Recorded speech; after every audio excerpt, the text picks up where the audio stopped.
Rusia dilaporkan mempersenjatai Iran di tengah ketegangan konflik antara Teheran dan Amerika Serikat. Adapun Rusia mengirim helikopter serang Mi-28 Night Hunter untuk Iran. Dikutip dari Times of India pada Rabu 4 Maret, Iran mengkonfirmasi penerimaan helikopter serang itu. Iran menyebut helikopter Mi-28 Night Hunter menjadi pesawat tempur tercanggih yang pernah dipasok Rusia ke Teheran.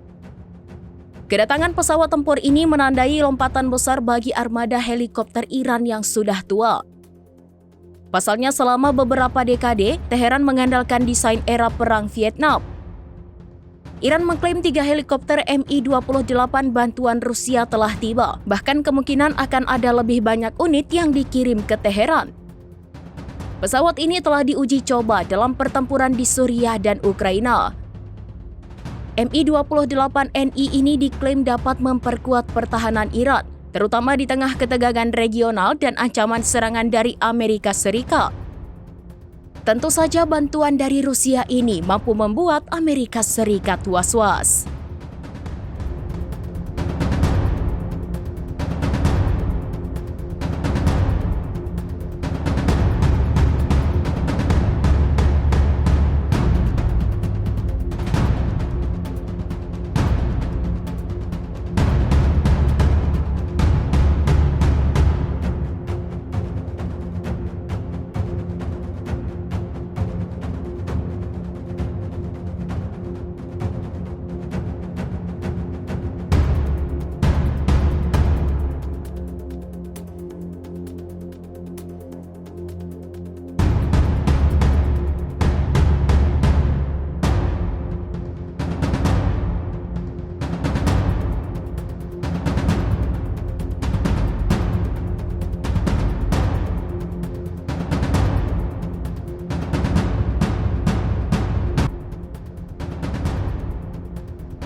Download Tribun X sekarang, menghadirkan lokal menjadi Indonesia.